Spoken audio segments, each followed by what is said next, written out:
I'm very excited to share with you new intro and outro music courtesy of our friends at Hembry from their new single, Reach Out. I'd encourage you all to check out Hembry. They're amazing. You can find their music on Spotify, YouTube, and wherever else you listen to music. Thank you, Hembry, so much for allowing us to use your amazing song in our podcast.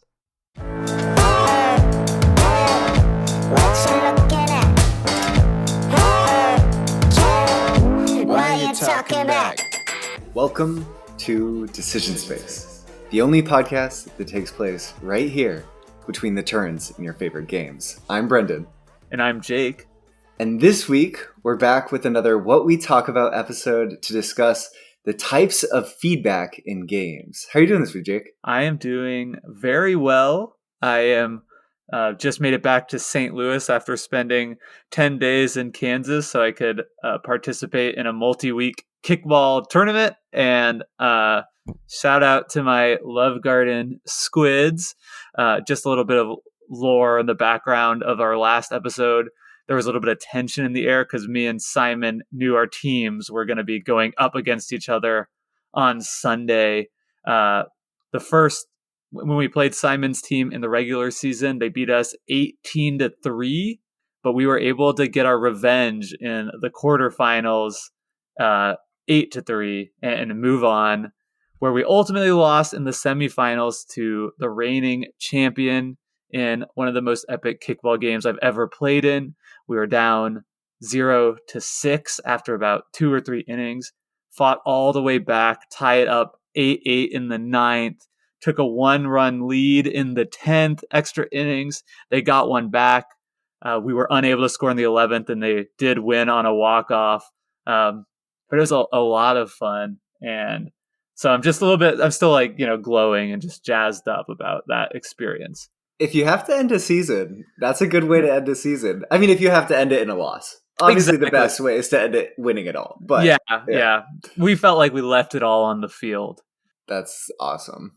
That's so great. That's really cool, Jake. I appreciate having that little bit of follow-up. And I was excited because I was like, oh, I'm going to be able to lean into and discuss like the vindication of beating Simon and his team and what a great like comeback this is. And then you had this even higher moment. So that's really cool. Yeah, it was really fun. And I'm also just really pleased with the reaction to our kickball episode last week. It seems like a lot of people listened and enjoyed it. I know a little bit out of left field, but it's so cool that people did go ahead and listen in and were willing to engage with that kind of content. And I think that speaks really highly about the community of listeners that we've built. So thank you all for all the positive feedback on that one.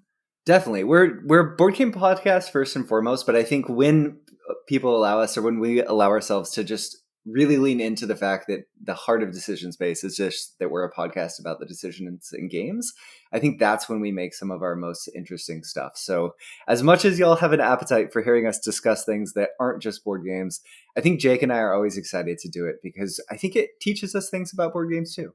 Absolutely, yeah. I mean, they're all games on some kind of spectrum, and I honestly love them all.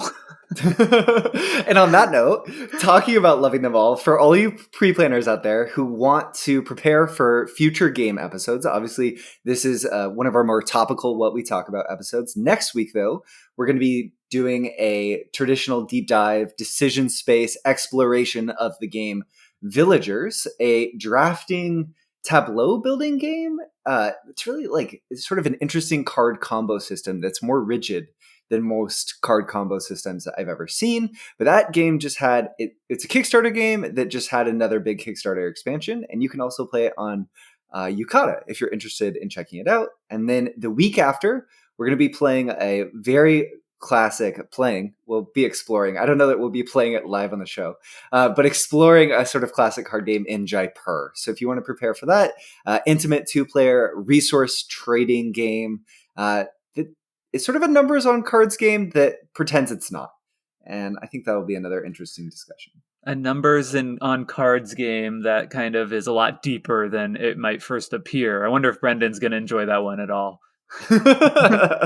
You have to tune in 2 weeks to find out. But this episode, feedback. So I really like when we have the opportunity, Jake, to do these episodes where I think when we set out to make Decision Space, I would be remiss not to mention that this is episode 30 of Decision Space, which is a Wow. pretty cool milestone. It is. It snuck up on me how many episodes we've done. It has me as well. I was telling Maya, my wife, last night, I was like, this is episode 30. And she was like, really? It doesn't feel like it's been that long, but I feel like we've tread a lot of ground. Yeah. Yeah. I mean, and I think that's also just a testament to how much fun it's been to make all these episodes, and no signs of slowing down. Definitely. And at the outset, I feel like one thing we knew we were going to have to do when we pulled out this frame was create, to the best we could, new language or engage with language that exists and sort of tease out what it means in the context of our overall lens of looking at games through their decision spaces specifically. So whether that was like talking about different types of decision spaces and our waxing, waning, dynamic and static decision space and how that grew out from there, or our discussion of signposts. And a lot of these episodes have really been trying to equip ourselves with different types of language to talk about decision spaces. It's interesting, as board gamers in this community, we have a lot of shared language, but that's kind of it on the surface level. And it's not clear that we're always using the same kind of definitions about, what decision space is, or as we're going to be talking about today, feedback in games. And I think feedback's such an important topic because I think feedback is something we all sort of like generally talk about and vaguely know. I sort of came into contact with the term first, I think, on episode 48 of Ludology. Ludology is a podcast that's now like over 300 episodes, I think. So this was many years ago, but there's an awesome episode where they just sort of talked about like, what is feedback and what does it mean to look at a game as a system? And I think their definition is sort of feedback is anything within a game, within a system that causes a change based on the state that it's in the future. So we can get more into what they're sort of saying. But I think generally for this podcast, our goal is to kind of go beyond just like what is feedback and think of feedback as anything within a decision space that gives an input to the player about what they could or what has happened or what they could be doing based on what has already happened within the game. Help me, Jake. Yeah, let's dive into that, because I don't know that those definitions in the abstract are going to be super helpful to our listener. But I think as we go through this and talk about the different kinds of feedback loops that take place, examples from games, that idea will become a lot more clear. I think what I think about when I think about feedback in games is sort of I almost kind of immediately think of like a more cynical aspect of it, where I think of like mobile games, right? And how all these like super popular mobile games that get like 100 million downloads, like Candy Crush and stuff like that, it's constantly giving you feedback. You're constantly doing something in the game that's giving you a reward, that's lighting up the bell on your screen, that's giving you coins, right? And it's just this like sense of like this constant feedback loop that's really playing into your brain chemistry to like give you endorphins. It doesn't necessarily happen exactly like that in games, but I think there are ways that games kind of trigger that same type of thing too. Yeah, definitely. No, I think that's a really good point. And I think this is why this conversation will be so useful as we try to tease out the different types of feedback, because I think games are actively trying to give feedback to the players in different ways, where like a game like Candy Crush is not necessarily changing the agency that you might have within the game as it's giving feedback in a way that like a lot of board games might. But there are board games that give feedback in the same way as Candy Crush. So maybe before we jump right into feedback, besides like why are we trying to talk about these different types, which is really just like, I think understanding feedback is going to give us a sense for how different decision spaces feel. And I think a game with no feedback is maybe a game with no decisions. But maybe that's not even true. To my mind, I was thinking of a game like Slots or Bingo, 2 games with no decisions.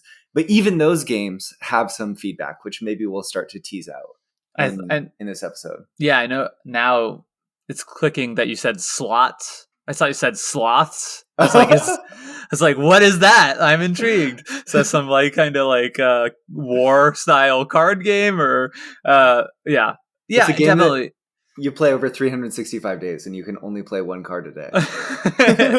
And so it's like very slow feedback. That's interesting. But yeah, I think two, to add on to that, when the more we parse out things that go into decision space, I think it does unlock new ways that the listener can think about games to perhaps give them insight in the same way, waxing, waning, static, and dynamic decision spaces might help people realize, oh, wow, I'm actually somebody that really enjoys engaging in a waxing decision space.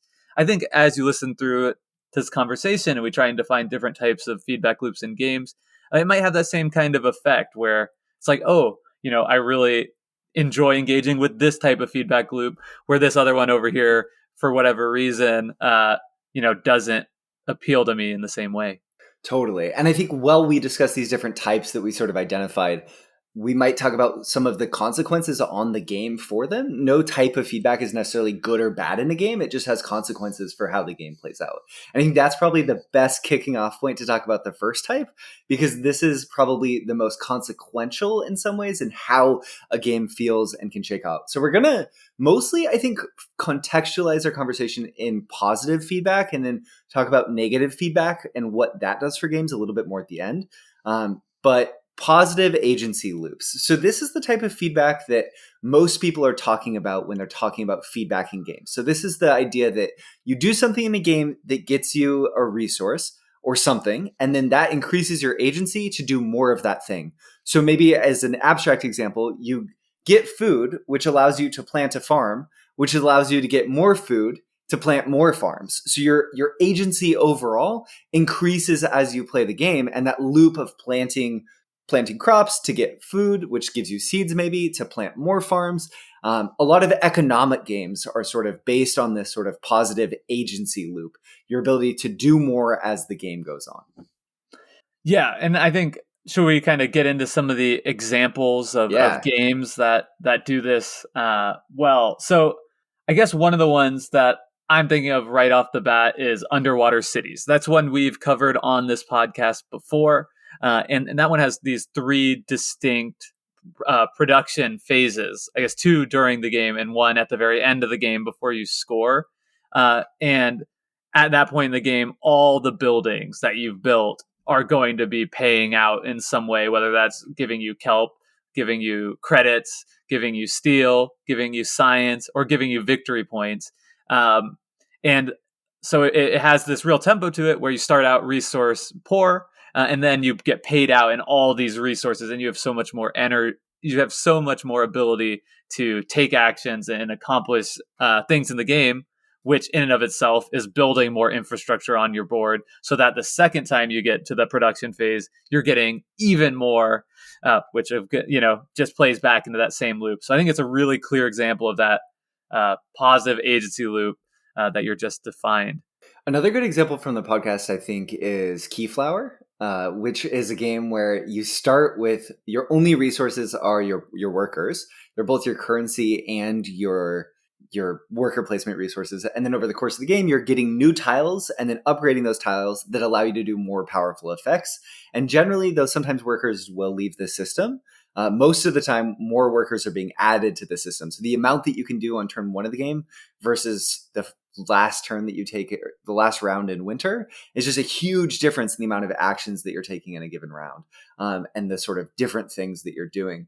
So positive agency loops in games generally give games this like strong sense of momentum and feeling of energy as they pulse forward, but then they can also lead into sort of snowballing problems. And like the classic example here, I think, in a game designed around a positive agency loop, in a lot of ways, but can get out of control as risk. As you control more space and sort of win more conflicts, you're getting more cards that pay out in larger and larger armies. So it really makes the game the trying to aim for getting a snowball where you get a ton of troops and then see how far you can just push those troops on the board. And I always like to go to classic examples sometimes because I think they also illustrate some of the negative consequences of feedback loops or of these sort of core concepts. And that's that snowballing can be really not fun if there's no if a player gets ahead, right? This is a classic problem with all these sort of positive agency loop based feedback games. If a player gets ahead and there's no negative feedback to come in and sort of slow that player down, they can just continue to spiral out of control forever. And Underwater City is a great example of how the game controls that. Is you only get paid out twice, and then one time at the end, that's just your points. So there's not too much opportunity for the snowball to roll too far down the hill. But even in underwater cities, and we found this not to be the case in our experience, there was some complaining about like the kelp strategy, big kelp, right? Big kelp, yeah. Which is that same idea that if you just invest all of your resources into this one aspect of this game, this one positive feedback loop, that you're going to get like so much kelp and so much victory points by just pumping that engine as much as you can, that it could, theoretically, or at least some people have experienced it as like a over centralizing strategy or even kind of a runaway leader problem. So I do think that this maybe is too big of a claim, but it seems like a lot of the time, at least when you're on Board Game Geek in the forums and people are complaining about an overpowered strategy, it's some positive agency loop in a game, that right it feels as though like if somebody just focuses on this and does this as much as they can throughout the game, then it creates so much momentum that they can't really be caught by other paths to victory. Yeah, which is there's lots of different ways that games can or try to address it, whether it's opportunity, right? You can only invest so much in this. Or another example from the show's history, going back to the very first game we ever covered, Kanagawa, I think does a really good job of illustrating that this is a spectrum. There's some games that the loop can loop as many times as possible, and it keeps having this greater and greater magnitude of effect on the game. Or in a game like Kanagawa, there is a positive agency loop. The longer you play the game, the more access to different resources that you get, the more paintbrushes that you can get, which are really ways to increase your currency of buying different items. But there's a hard limit on how much money or agency you'll really ever need.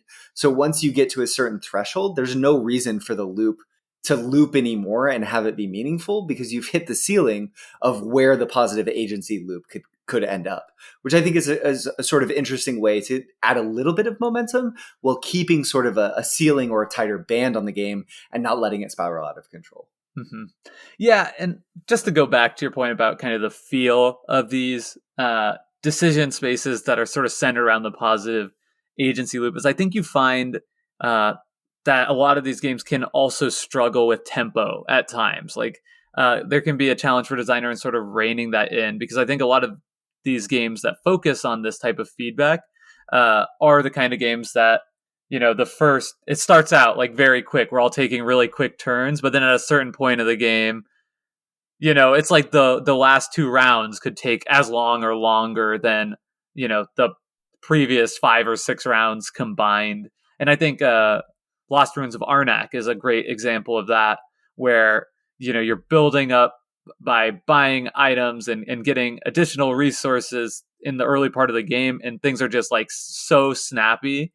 And then once you get into the last round or the second to last round, you're actually in a position to start, spending those resources, and you can really start chaining combos together to a point where it slows the game down just a bit. I mean, it's still a game we really enjoy, but I think that's just something to be aware of. Terraforming Mars is perhaps a better example of that kind of dynamic, where the last few rounds can really be slow.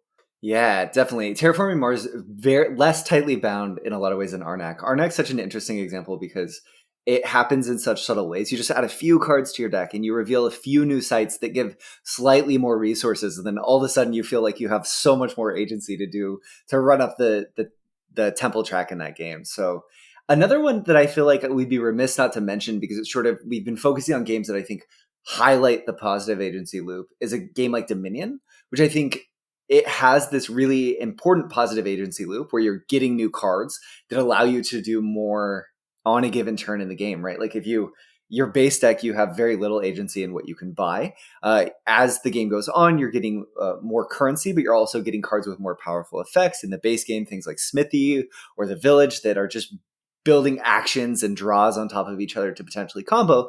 But then that game, because it wants to be cognizant of the fact, and the brilliance of that design is it has a negative agency loop bolted onto the back end in terms of its scoring. And when you're adding estate cards and the other victory point cards into your deck, that's actually decreasing your agency. So the fun of that game is trying to time the positive agency loop against all the other players in the game with a negative agency feedback that you're going to get when you add the victory points to your deck. So that's I think a cool example. Yeah, and I think just deck builders in general, right, are pretty much squarely in this camp for the most part, right? You're getting money to buy better cards, which, think about, Star Realms, right? You're getting money so you can buy better cards that give you more money, so you can buy better cards that then do a lot of damage to hopefully win the game. Totally. Almost any game that we think of as being an economic game is going to be a positive agency loop game. So I feel like that's probably... Do you have any final thoughts on positive agency loop, Jake? No, I think we'll probably circle back to it maybe at the end with some kind of closing thoughts discussion. So let's check out the next one on our list. Awesome. So this one is one that we thought of as, we're going to call incremental victory condition feedback. So it's sort of a long name. If you have a better name for some of these terms, let us know.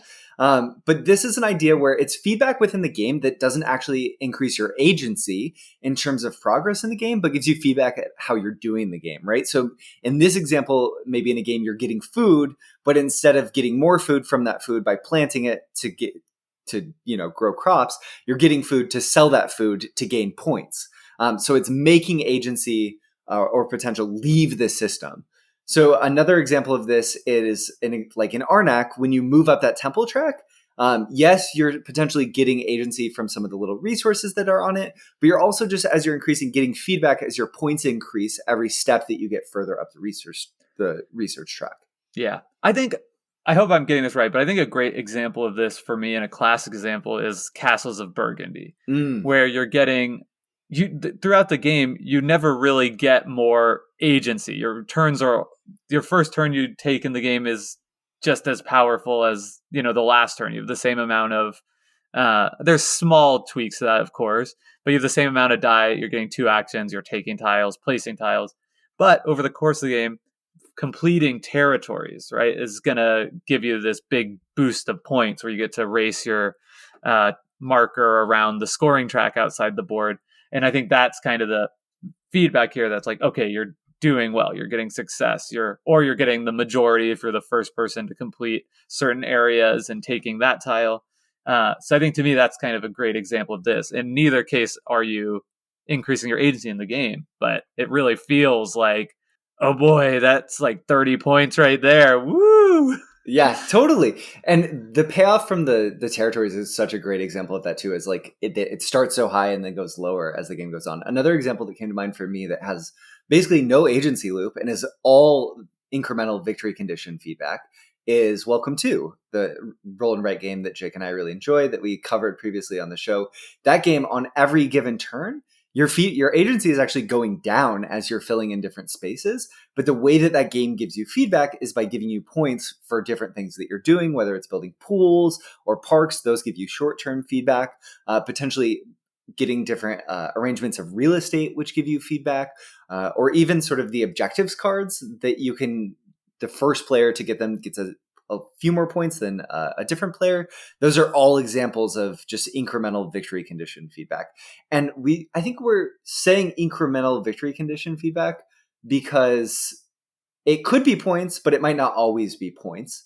Though generally I think it will be points. It could be like a race, right? Something that's moving you along the track. Or around the racetrack, something like that. So it's not necessarily victory points, but I think something like that would fit squarely into this. Definitely.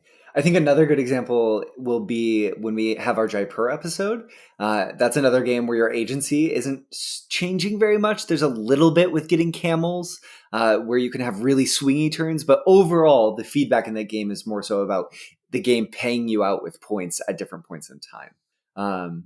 I think that not all games have this, and some games like, say, chess have objectives that you're trying to meet, but don't really give you feedback in this sort of way, right? So chess doesn't have points. Obviously, players have added a point system to talk about the value of different pieces, but there's no like, I'm going to capture your rook, and now I have 5 extra points. And if I get to 20 points in the game, I win. A player with fewer quote unquote points in chess based on the value of pieces can still win that game. So you're getting agency feedback. If I capture your pieces, Jake, my agency in the game is going up to That's what I was control gonna you. say. Right, it Yeah. gives you more good moves, It good gives you more good squares. moves. Yeah, your agency goes up, but you're not really getting feedback about your potential to win the game outside of just having a better chance to do it. You can win the game of chess by being in a worse position in terms of points on the board.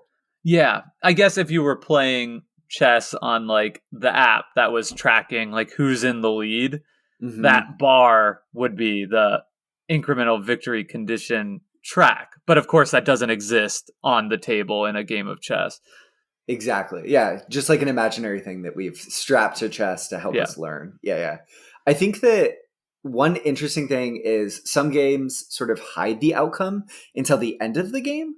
So, one example that came to mind was Modern Art. So, Modern Art is a classic auction game by Rainer Knizia. You start with $100 in cash and a handful of cards, and your money is going to determine whoever has the most money at the end of the game wins. But your money is hidden. So every round, you're actually going to be paid out with more money. So you have a sense for how much money every player might have, but it's actually hidden how much someone actually has. So you're getting some feedback, and you're getting feedback from the game at the end of each round as you're paid out for the paintings that you've purchased based on how popular they are. But there's no way to sort of look at a board and say, okay, Jake is further along on the cash track than I am. You just have to sort of judge out where you think different players are in that. So it's interesting how designs can play with this incremental victory condition feedback, maybe hiding it or putting it at different points in the game. Yeah, that's interesting to think about. One game that came to mind with the hidden score is Red Rising, Mm. which I guess is very analogous to Hero Realms if you've played that, or sorry, Fantasy Realms rather, and that is you're basically building a hand of points. So your hand is hidden when you're taking a card that completes a combo. You're getting that feedback at that moment, but at a different point in the game, you might then exchange that card for something else. So it has this interesting. I think it's interesting the way that kind of ties in to that incremental victory condition feedback because it's incremental, but it's also like temporary, Yeah. or maybe a different game where you have if you hold the majority, if you hold a territory, like you get points Mm. that could then be like taken away if somebody else takes over the majority. I think Dune Imperium has something like that as well. So I think that's just kind of an interesting, a little riff on this type of feedback in a game where it's giving you the feedback. It's like, hey, you got these points, but they could go away. Yeah, and then you could have the negative, the reverse version of this, right? The negative incremental victory condition feedback, where something goes wrong for your game state and you get knocked back down. So a great example of like the mirror of that. And I guess in my modern art example, I had a continuation of this thought, which is that in that game, because your currency is your victory points, that's a positive agency loop coupled with an incremental victory point condition feedback. Because your victory points are your agency, your money, your ability to do things within the game, they're one and the same, which is pretty interesting. Not a lot of games completely couple together and make those two things the exact same, but some do and say you're going to be bidding with your points, Yeah. and you're going to be bidding with a lot of them.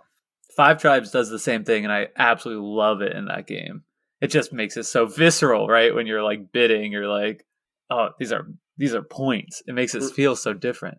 Definitely, and it makes the decision space feel highly consequential when you have that too.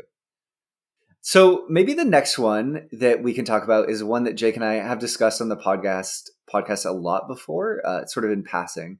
And this is the term that I think, in the context of this conversation, I'm sort of frustrated because I don't think it matches completely how we've been using it. But that's bingos.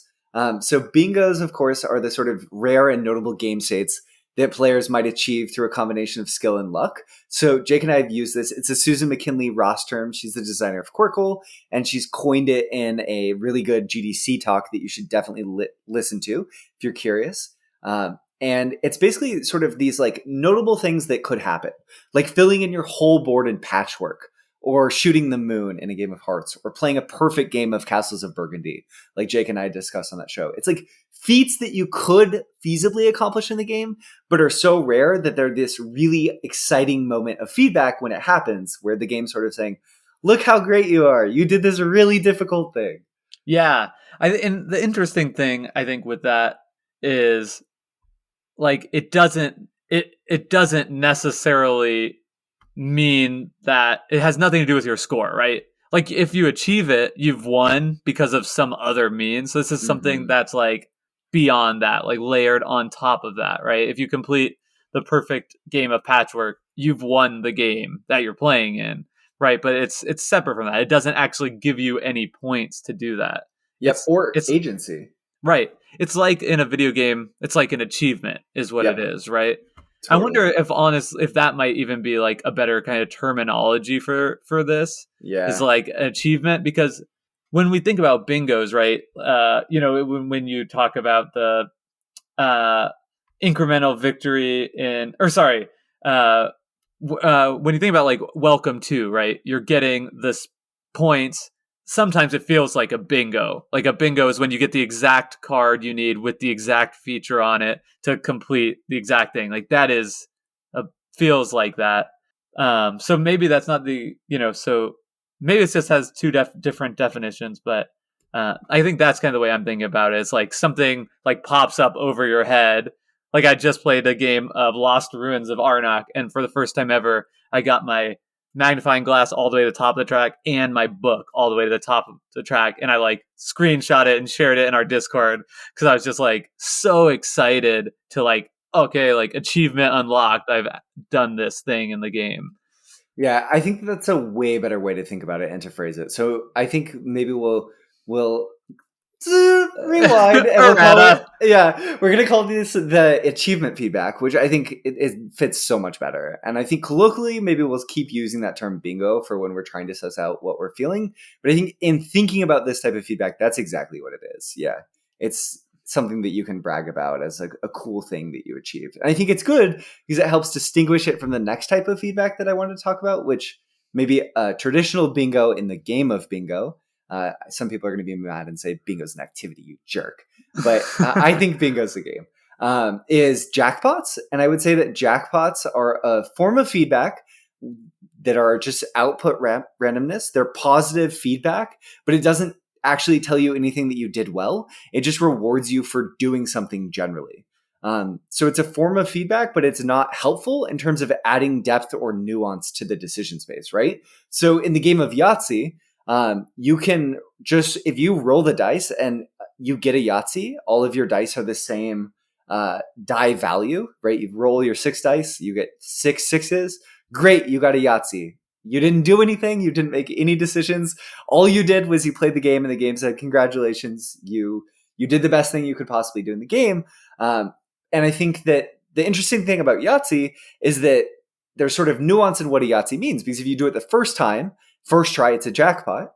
But if you put effort into it, right, in Yahtzee, you get to do 3 rerolls and decide what dice you want to reroll. So if you make decisions that allow you to shape your turn into outputting a Yahtzee, well, then it's maybe closer to like an achievement or a bingo in that state, right? Because you've actually made decisions that have put you in the position to roll a Yahtzee. So that's kind of cool because it's a game state and a type of feedback based on what can occur that can mean and be really 2 different types of feedback. Though I think Yahtzee kind of tries to trick you and sort of say, if you roll a Yahtzee first time, like it's kind of the same thing and you should be even more excited. Yeah, you're so smart. Yeah, exactly. Look at you. You've Look done at it. you. Yeah. Yeah, I think it's really interesting. And I think what you're pointing out, I think, is like, it really, I mean, so this is like rolling the natural 20 of Yes. board games, right?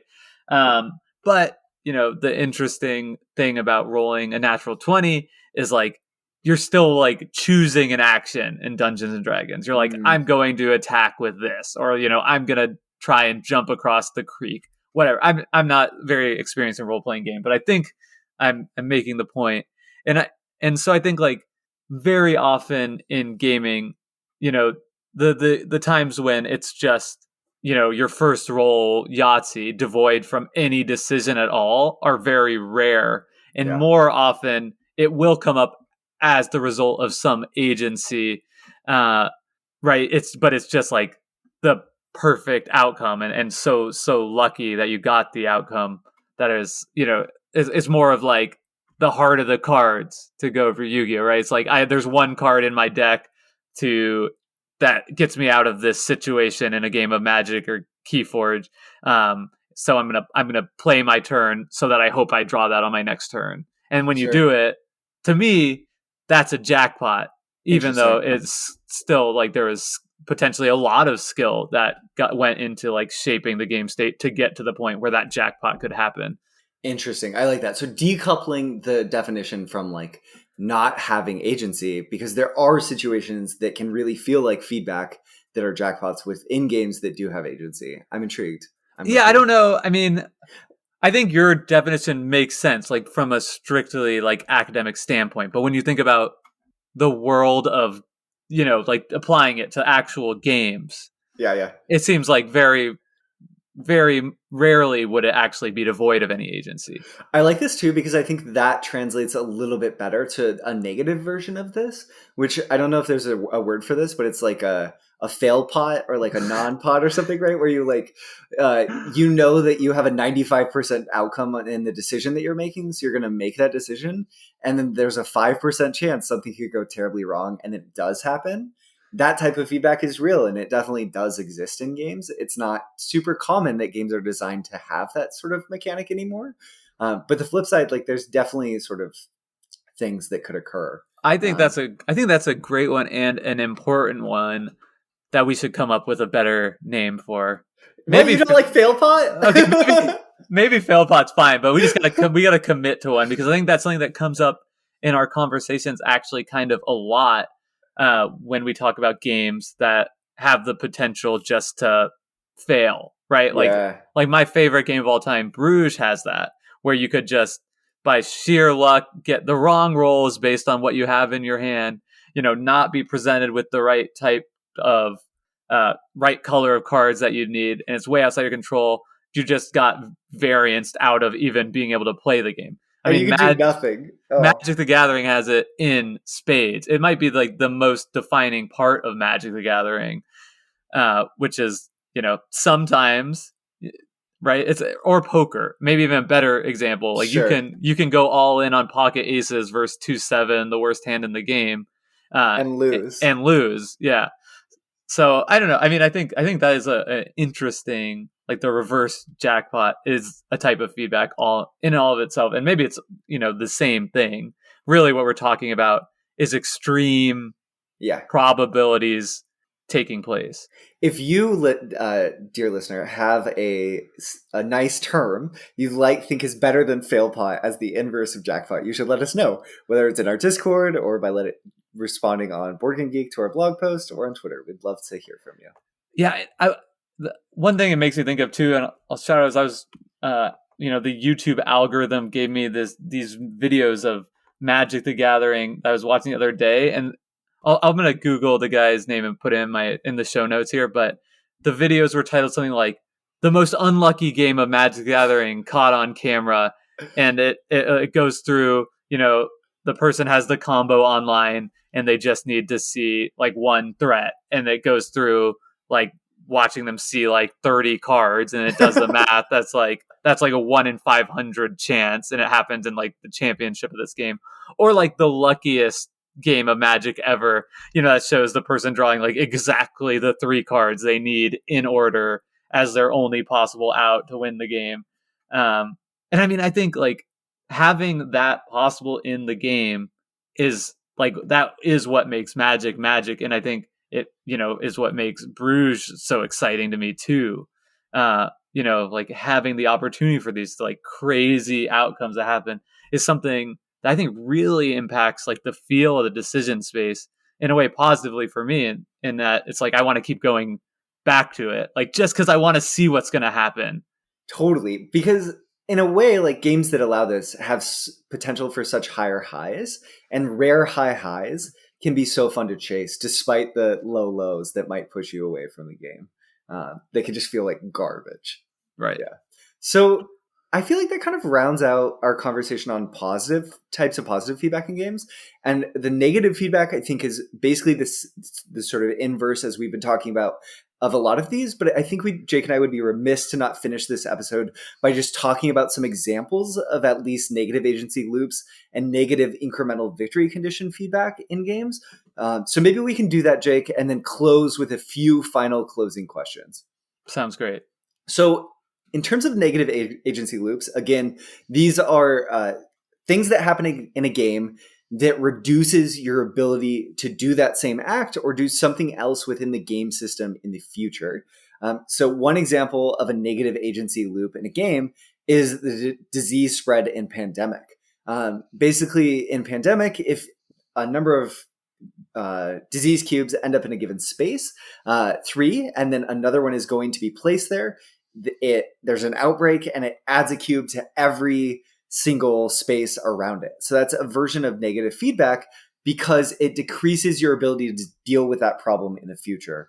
And an interesting thing about Pandemic too is that it also has a really strong positive agency loop, which is that when you cure a disease, all of a sudden you can just like slap disease off the board way easier than you ever could have of that same type.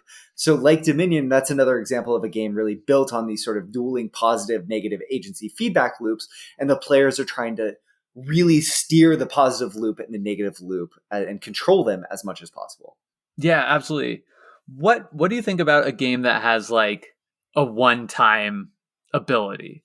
Like something like that. Like, okay, you can do this super powerful thing, or maybe like a card, right, in your hand, but then once it's played, you don't have it anymore. That's really interesting. Does that count as a negative feedback loop? Yeah, I'm wondering if that, because I mean, it would, like, once you've spent it, Yeah. that reduces your ability to interact with the game. And I think a lot of times in games like that, the challenge is like playing it at the exact right optimal moment, because later in the game it's like, oh dang, like this would have been the perfect time for this card or ability, but I don't have it anymore. I think that that's somewhat akin to games that might give you a downside for being in first place, like in race games. Like in Flamme Rouge, if you're away from the pack, there's a potential that you can get exhausted. So if you're too far ahead of everyone else, it gives you the negative feedback of hurting your ability to pedal your bike and get ahead in this race game. And it sort of hampers you. So I feel like these are timing considerations, right? Where like in that game, you want to be in second until the very last turn, in which case you would like to be in first. Or other like race games like that, right? Like even Mario Kart's a good example, to give a video game example, where the person in first place gets worse items from what they're paid out than a person further back in the pack. So you're getting negative feedback, agency feedback for being the leader. Whereas if you're further back in the pack, you're going to get better items like blue shells that are going to give you a positive agency feedback loop every time you pick up an item box that tries to get you further ahead. Are we just like falling kind of backwards into like discovering that catch up mechanisms are negative agency loops for the people ahead? Definitely. I think almost always catch up mechanisms are that way, though they could be, I think not, that's not, it could be positive for people. It could be positive. Yeah. And I think in general, that's an interesting way to think about games, right? Do you like games that have negative agency feedback loops for the person in first, or are you more interested in games that have positive agency feedback loops for players that aren't in first? Yeah. And I would argue perhaps that in practice, they feel pretty similar. Yeah. Because you get a lot of people complaining like, oh, great. So I'm getting, like, if everybody behind you gets a bunch of points or cards, the feeling is like that you're being punished for being in first place, even if like, no, you're not being punished. It's just everybody else is getting these awesome rewards that you don't get. Totally. I feel like this is a great example of like catch-up mechanisms are best when they feel kind of invisible and don't feel super apparent. Or like a term that I hear thrown out a lot in design is a cudgel. And this is like a game design decision that like is as inelegant as possible, right? It's like you're just shoving something in there because it gets the job done, but it's not really elegant and it doesn't really, I don't know. In terms of overall system and like how attractive it is, it's like, oh yeah, you could just give that player like 3 cards. And they exactly. Better. Yeah. It's like, oh, this game I've made has a runaway leader problem. So if you're losing by 20 points, you get 5 points. Yeah, exactly. It's like, and now you don't lose by 20 anymore. Problem solved. Look how fun the game is. Yeah. So I guess let's move on to negative incremental victory condition feedback. And these are a lot of times like just what Jake was talking about, like the flip side of like giving someone who's in last place a few extra points could be taking points away from being in first. I think that's a pretty rare example, but that is something where if you were first in a given round, you could lose some of your points. And maybe that game really emphasizes trying to figure out how much different players are going to push forward in the game state such that you can all end up in second.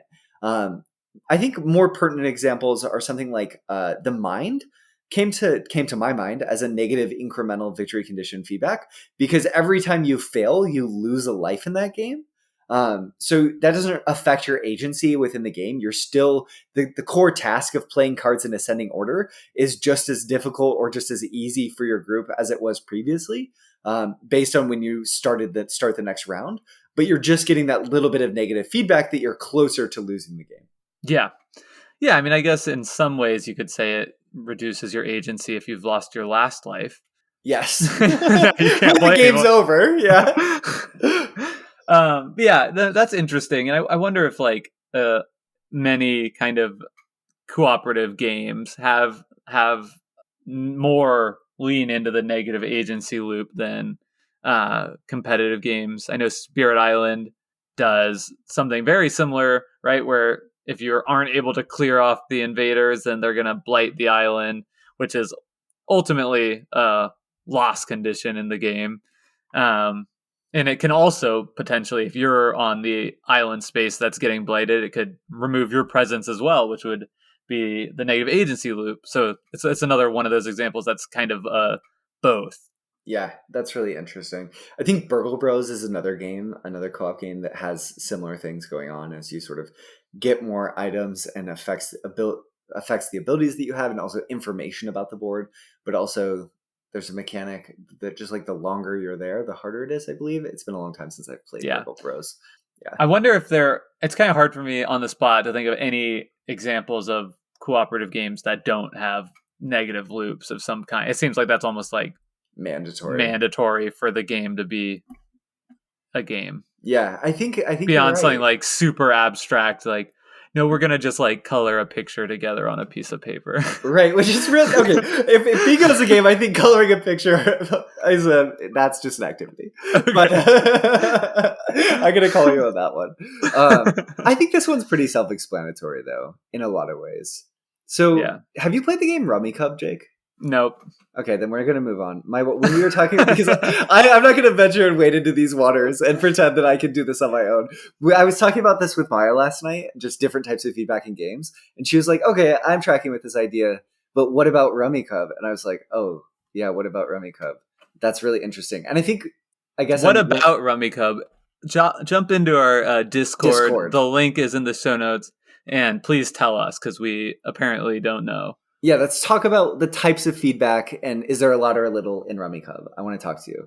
I don't know. What do you think about sort of in terms of you as a gamer, Jake? Yes. What type of feedback loops do you feel like you gravitate to? Or do you feel like you just enjoy games of all types with all different types of feedback loops?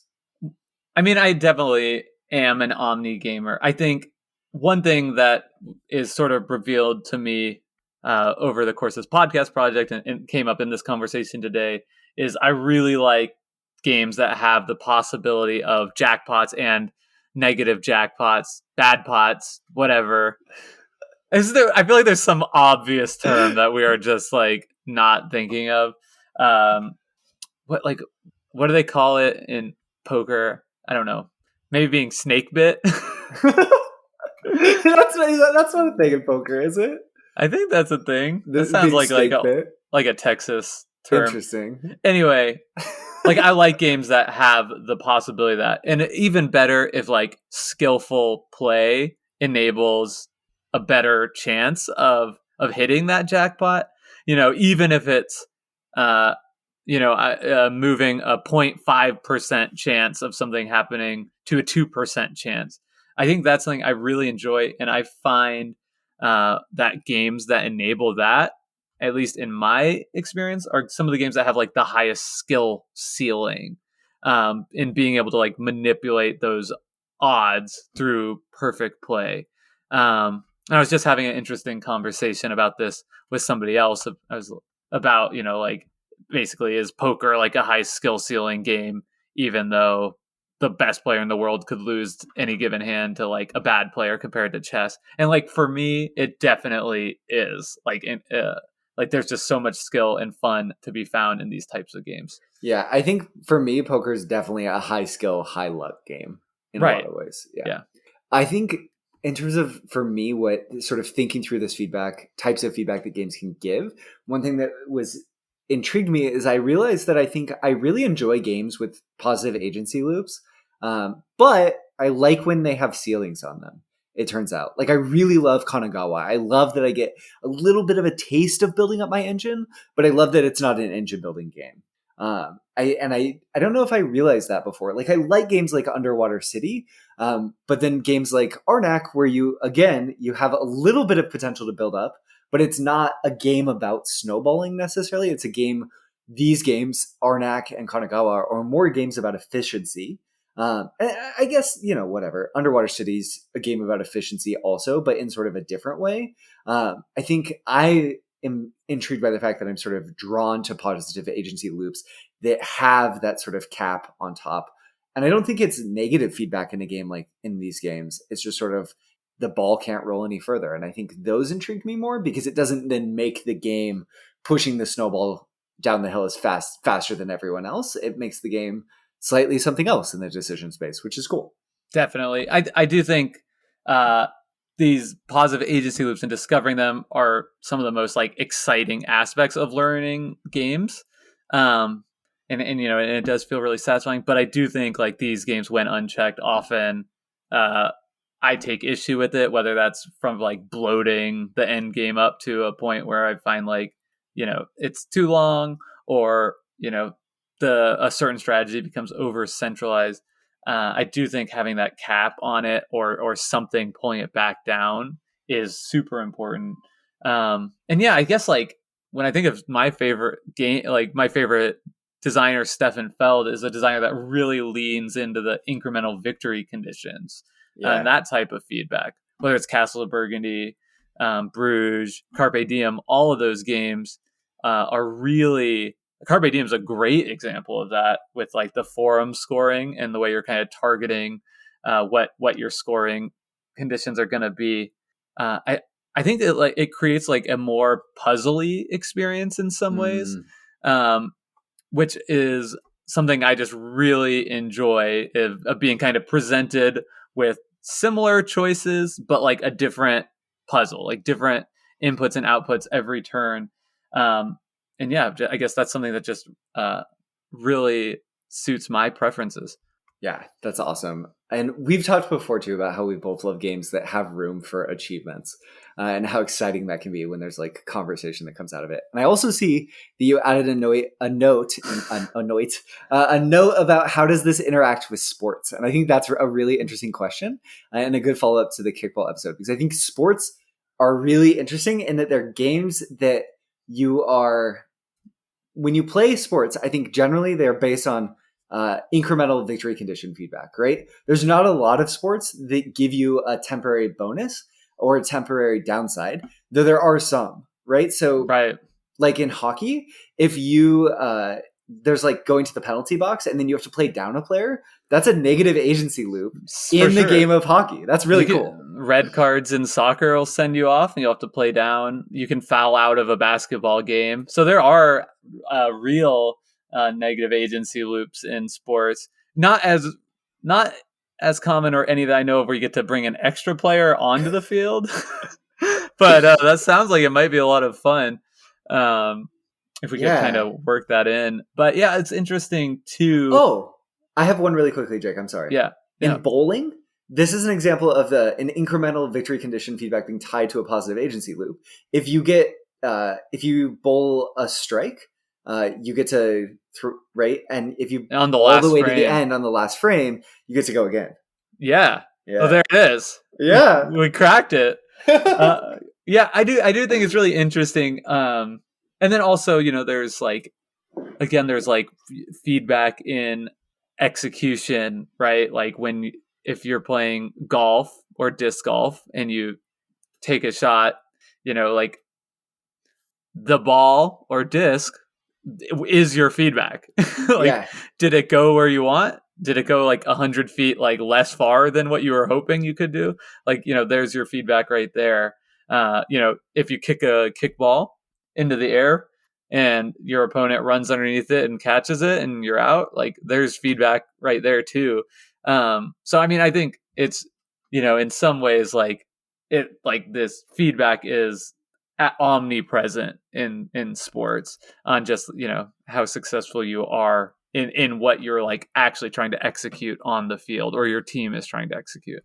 totally. I feel like what you've just unpacked is almost a completely separate topic in some ways that we can Right. do a whole episode on too, which is like the feedback of learning and Right. how improving at the act of playing a game is feedback in and of itself, and how that feedback loop of getting better is one of the most exciting things in games. And I feel like we've covered that some in like our competitive Right. And I think that's episodes layered on top of everything we talked about in this episode today. too, Yeah, right?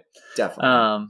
Yeah. Also, just want to put this out there because I think I finally figured out like where sports can be placed within like taxonomy of board games, which is that they're mega dexterity games. I love it. Mega dexterity games. So great. Let us know what you think of Jake's taxonomizing of sports as mega dexterity games, and in many cases, mega team dexterity games. I guess most mega games are team games. Yeah. So it kind of fits. Yeah. Coaches being pulled in. Oh, I'm hook, line, and sinker on that one. But let us know what you think by coming into our Discord and sharing your thoughts on this episode, whether it's on Jake's take on sports as mega dexterity games, what the opposite of a jackpot might be, or really just any Rummy Cub or any other thoughts you have on feedback. So come hit us up in the Discord. Leave us a comment on our BGG blog. Jake and I read all of them, and we're always excited to see them. Hit us up on Twitter. We actually at Decision Spa. We also have an email. Jake's going to be so mad I'm talking about our email because I don't think either of us check it. But tell me if I'm wrong. It's decisionspace@gmail.com. Well, you can't tell people we don't check it and then ask us to email us. We have to check it. Now we're going to check it. We read everything you send us on email too. And also, I think if you have any comments or thoughts on the show and the normal places we ask you to reach out, if you want to just send us an email, Jake and I would love to hear from you, whether it's just, oh my gosh, yeah, positive feedback, things you think we should cover, negative feedback about how we have it all wrong. Hit us up. We'd love to hear from you. Yeah, it's negative feedback about our podcast, like a meta negative incremental victory condition. Or does that count as a negative agency loop if we or feel is it a less positive likely to do it? agency loop because it actually It motivates us and gives us ways that we can improve to appeal to more listeners for better able to achieve our ultimate goal, which of course is to rule the world.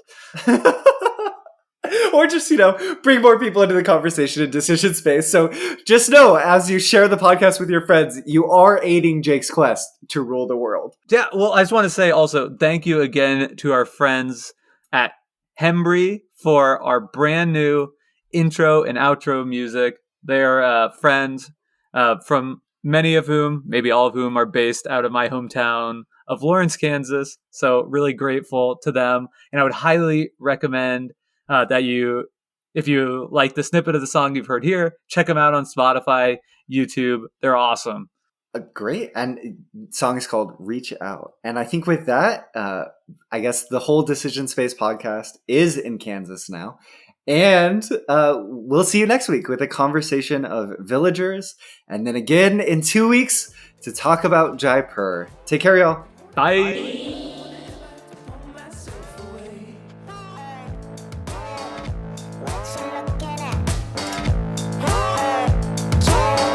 Why you talking back?